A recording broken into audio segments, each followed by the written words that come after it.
Salut, bienvenue dans le nouvel épisode Black Myth Wukong.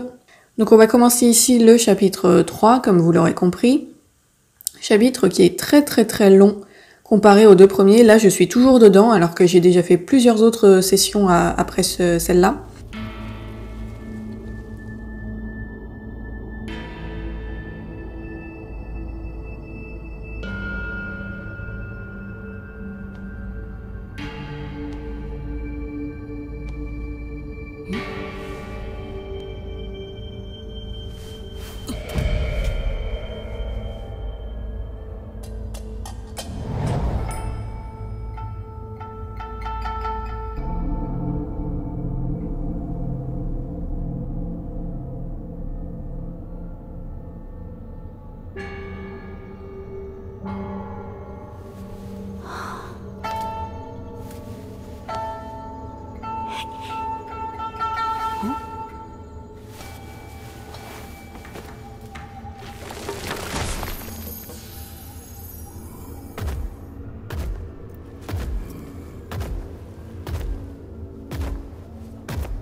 Ces petites chauves-souris là, on va les croiser un certain nombre de reprises. Ça fait partie des ennemis les plus pénibles, je trouve, de ce passage du jeu en tout cas. Parce qu'elles sont pas très puissantes, en soi elles sont assez faciles à tuer, mais elles sont hyper énervantes dans leur façon d'attaquer, elles sont des fois difficiles à toucher.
Alors ça, c'est un truc, soit j'ai pas compris, soit on peut vraiment pas, mais j'ai l'impression qu'on ne peut pas changer l'option qu'on met dans les reliques.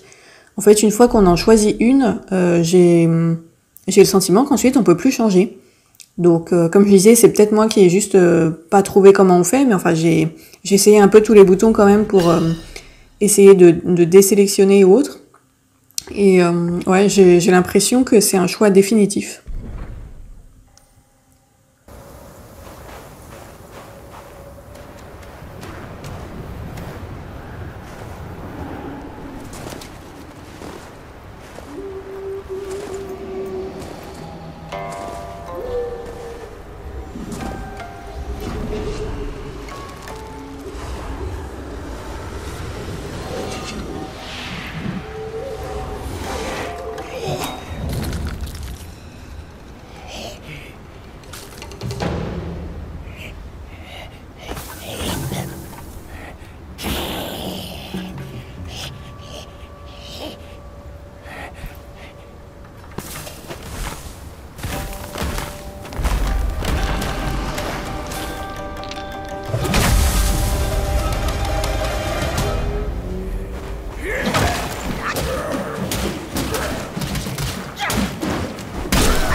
Donc en fait, ce chapitre se présente sous la forme de pas mal de petits sous-chapitres. Alors ça avait été déjà un petit peu le cas dans les chapitres précédents, mais je trouve que dans celui-là, c'est vraiment marqué. On a plusieurs petits chemins très couloirs avant d'arriver finalement sur une zone beaucoup plus étendue, avec vraiment beaucoup plus d'exploration. Et finalement, je trouve que c'est plutôt pas mal parce que ça nous permet de découvrir les choses un peu petit à petit. Parce que les zones où il y a beaucoup d'exploration, on se retrouve vraiment à devoir faire plein de trucs, il y a plein d'ennemis, il y a plein de mini-boss dans tous les coins, etc. Donc là, avec ces petites introductions plus couloirs, on commence à s'habituer aux ennemis, à l'environnement, etc.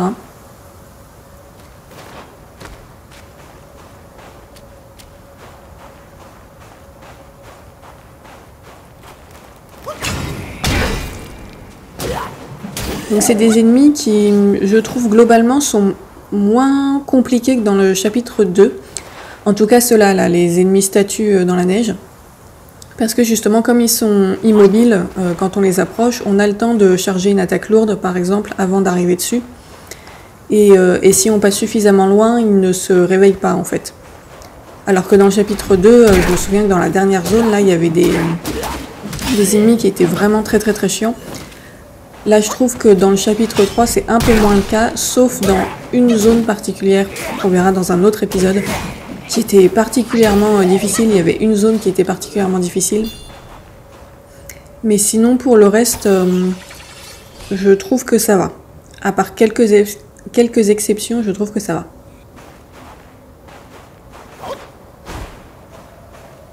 Par contre, une chose que j'ai remarqué dans ce chapitre 3, c'est au niveau des boss. Boss, mini-boss, il y en a beaucoup. Et il y en a qui, pour le coup, sont assez complexes quand même.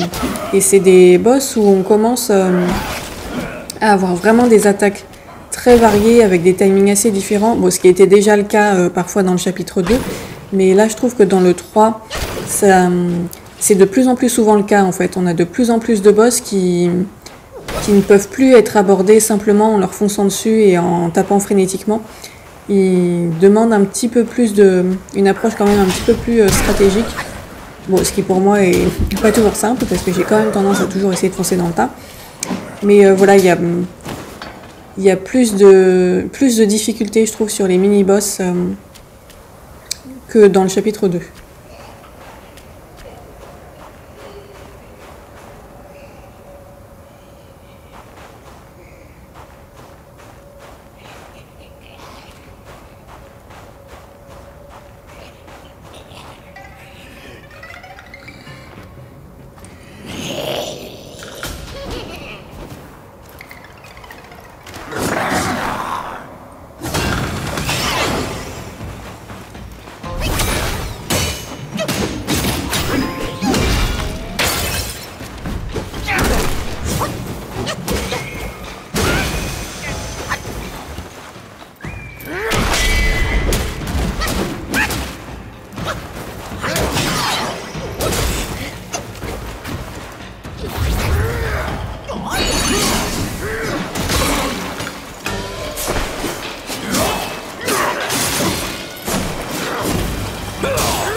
Bon là je me méfiais parce que je sentais que lui j'allais pas l'aimer.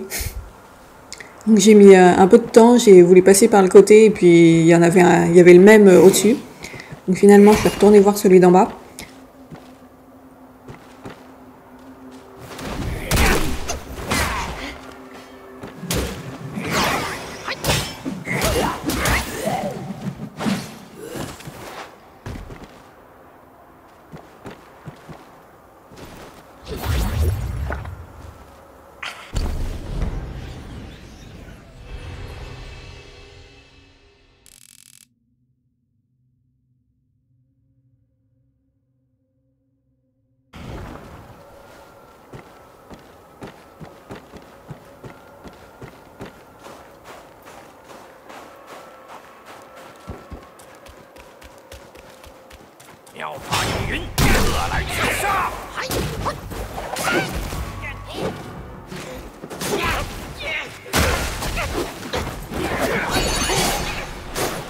En fait, c'est des ennemis très rapides.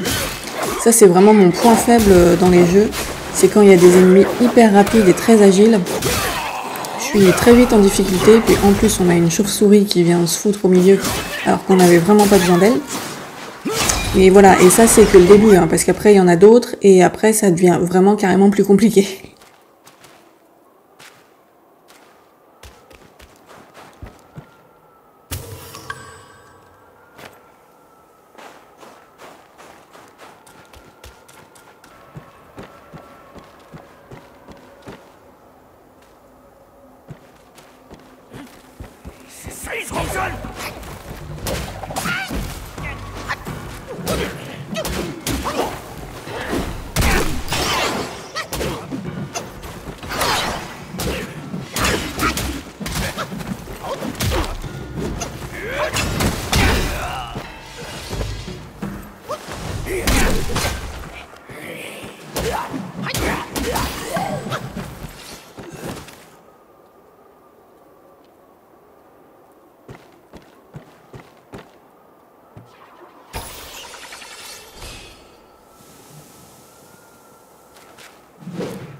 Donc voilà, là c'est un passage qui a été particulièrement dur. Alors bon, particulièrement, j'ai dû m'y reprendre à deux, enfin j'ai dû le faire 2 fois, donc c'est pas énorme. Mais en fait on a un guerrier avec les flammes bleues là qu'on voit là-bas. Et en fait les flammes bleues c'est les ennemis dont on peut prendre l'esprit une fois qu'on arrive à les vaincre. Mais du coup ils sont plus puissants que leurs congénères, ils sont vraiment beaucoup plus difficiles à vaincre. Et celui-là, la difficulté c'est qu'il était entouré de plusieurs statues. Et en fait, les statues viennent se joindre au combat si on ne les élimine pas avant. Et donc au début, bah, j'ai fait l'erreur grossière. Voilà, j'ai foncé direct sur le chef.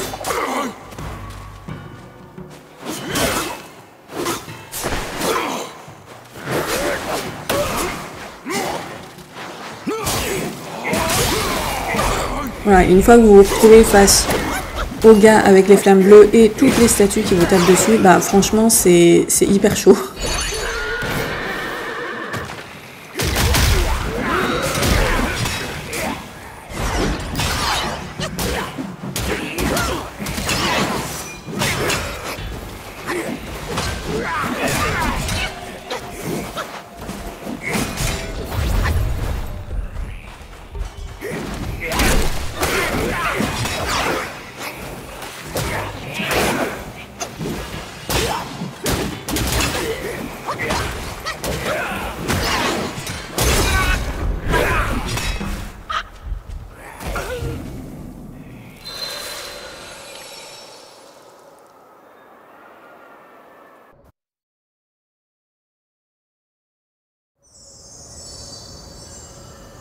Et donc ça m'a ramené tout au début. Et ça c'était vraiment pas cool. Voilà, ça m'a bien saoulé. C'est pas si souvent le cas que ça arrive dans ce jeu. Ça m'est pas arrivé très souvent de me faire ramener vraiment loin en arrière. parce qu'ils sont quand même assez sympas, ils ont mis des hôtels assez régulièrement pour sauvegarder. Mais bon, là, il n'y en avait pas, et alors, ça m'a vraiment gonflé de devoir refaire tout le chemin.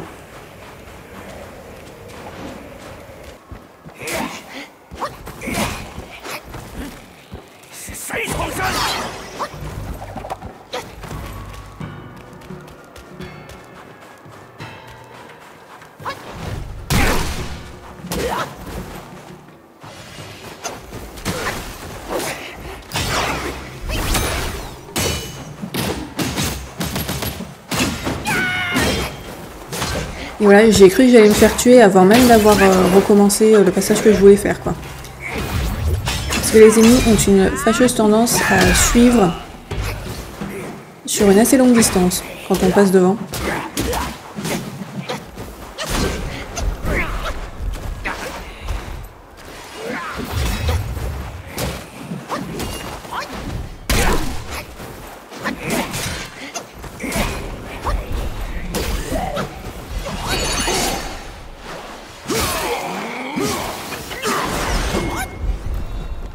Et donc voilà, du coup j'ai déjà gaspillé 2 sorts avant même de commencer.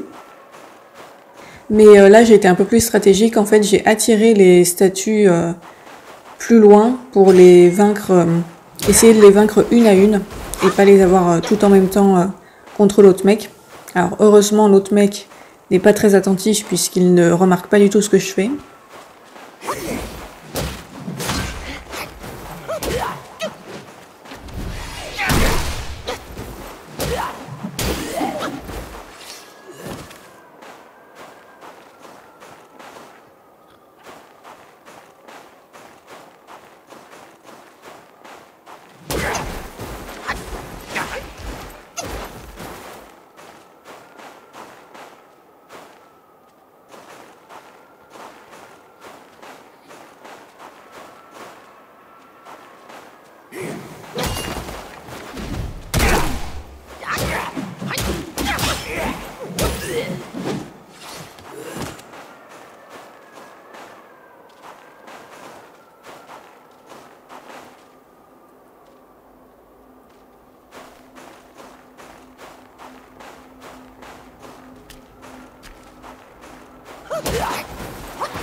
Donc voilà, là il reste plus que 2 statues.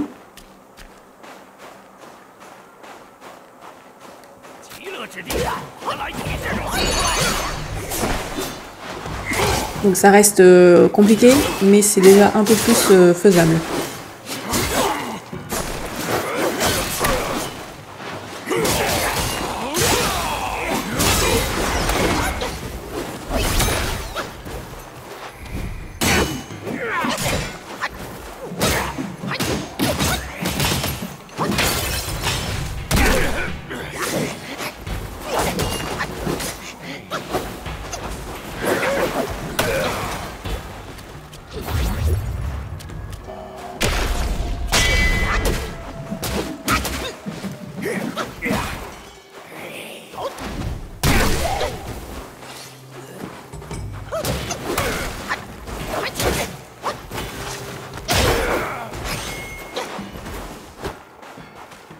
En fait, ça c'est le type d'ennemi qui t'entraîne un peu pour les boss qui vont arriver.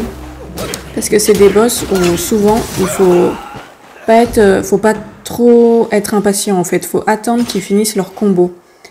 Parce que on va le voir plutôt dans des épisodes suivants. Mais il y a des boss qui ont des combos absolument infinis dans ce chapitre. Surtout dans les boss optionnels. Et faut pas se mettre au milieu quoi, faut vraiment être patient, il faut attendre qu'ils aient fini. Et là ces petits ennemis random là, je dirais que c'est un petit peu le même style en beaucoup moins marqué. Mais du coup ça commence à nous apprendre à faire ça.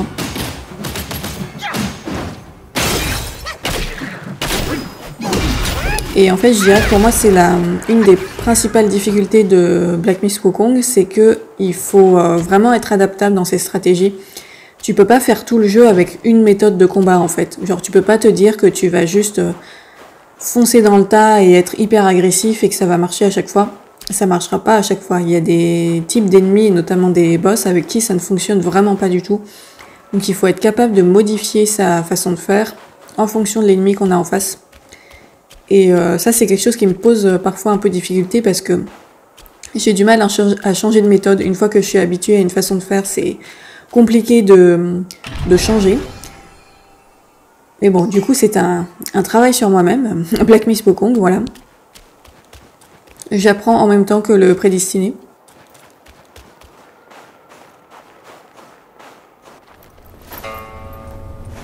吃斋念佛、诵经打坐，又有几个真的心如止水、清净无畏？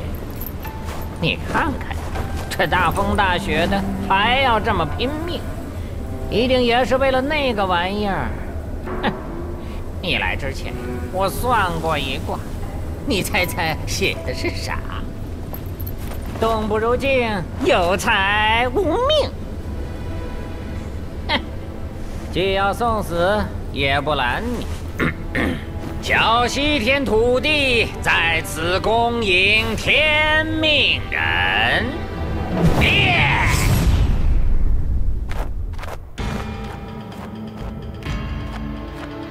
Ça, c'est un truc que je n'avais pas enregistré, je crois, mais on a déjà eu une séquence comme ça dans le chapitre 1, avec une transformation en cigale, mais ouais, je crois que je l'avais pas enregistré. Mais c'est assez sympa, je trouve. Ça change un petit peu.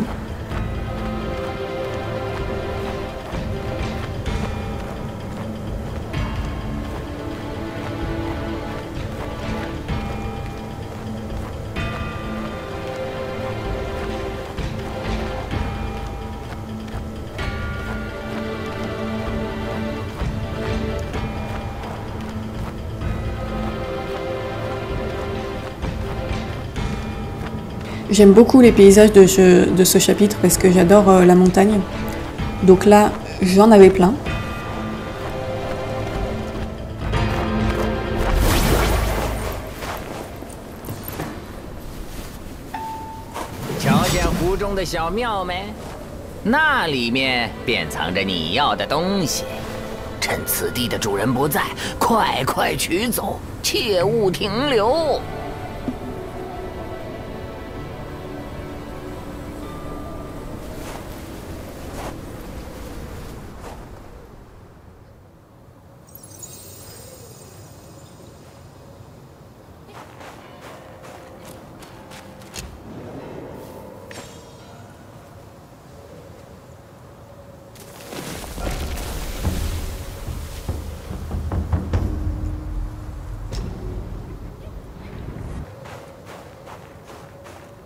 Bon, donc nous voici sur le premier boss du chapitre 3.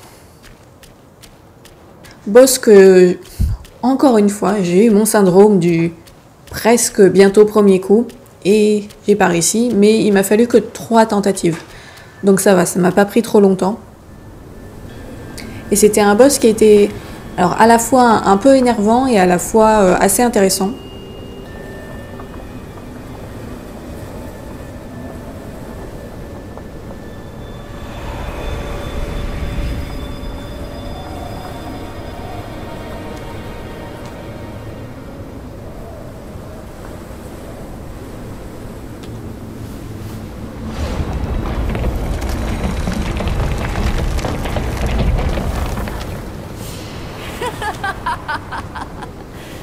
好得很，好得很。他还记得你的味道。那猴活着的时候，只知四处求人，哭哭啼啼；死了还祸及子孙，引得你们一个个送上门来。我这大包都快装不下了。 康金龙，你法性已通，出来帮为师试试他的成色。哼！这只猴子是否够格做我的弟子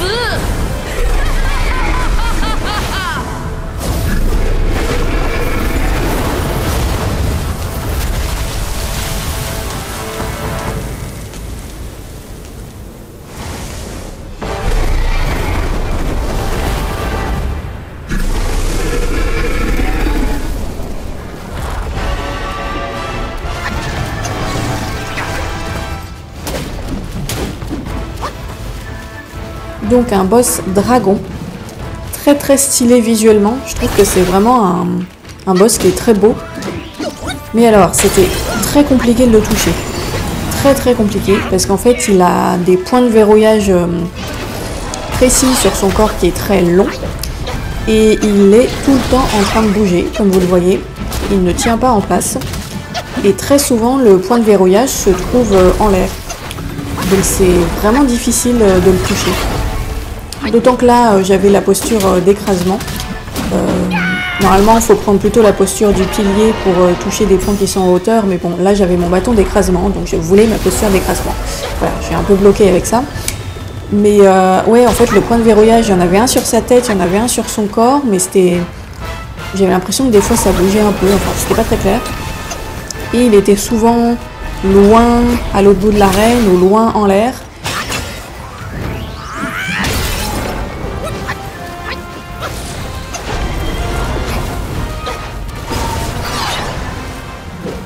Donc voilà, il n'était pas si dur que ça honnêtement, parce que ses attaques sont pas si difficiles à esquiver, mais c'était surtout qu'il était difficile à toucher en fait. C'était ça la plus grosse difficulté, c'était d'arriver à réussir à lui mettre un coup de bâton, quoi.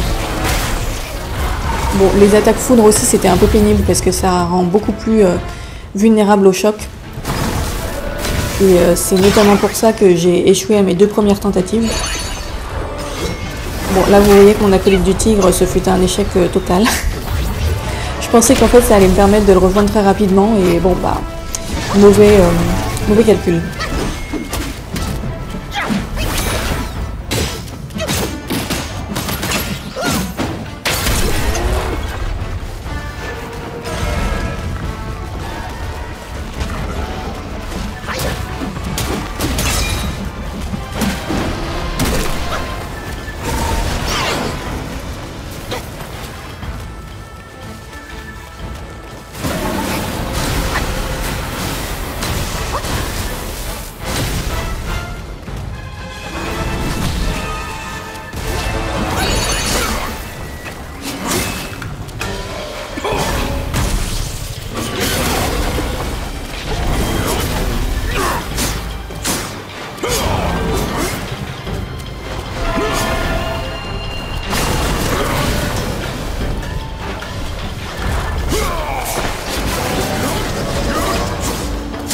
Et vous voyez là, j'attaque comme une dingue, mais en fait, la moitié du temps, je le touche pas, quoi.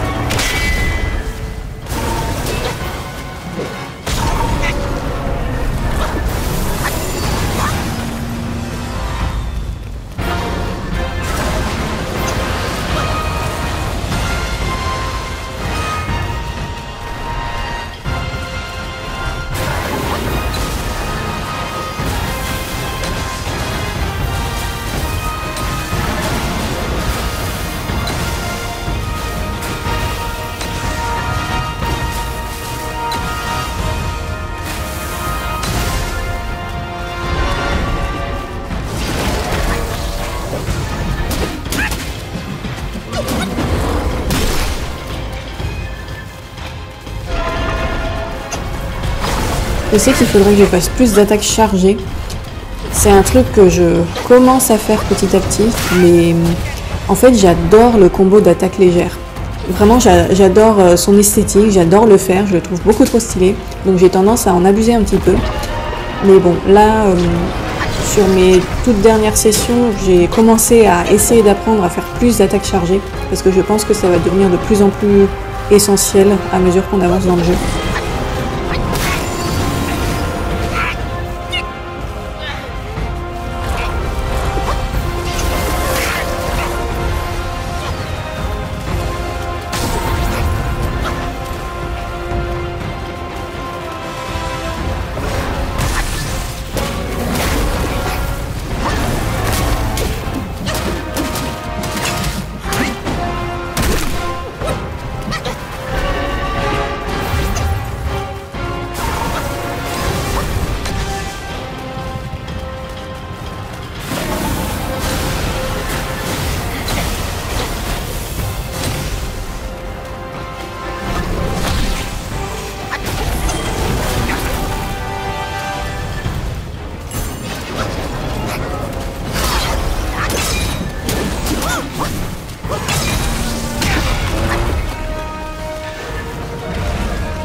J'étais très déçue de ne pas avoir mon first try. Comme je le disais, c'est quelque chose qui m'arrive assez souvent, mais dans des épisodes plus loin, on verra que j'ai réussi à avoir 2 boss du premier coup. Donc c'est un petit peu plus loin, mais finalement j'ai réussi à les avoir, mes premiers coups. Pas à chaque fois, mais j'en ai eu.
C'est assez stylé cette séquence, je trouve, avec les éclairs. Alors c'est pas très pratique parce que tu peux à peu près rien faire pendant ce temps-là, mais j'aime bien.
回，就别想再轻易涅槃。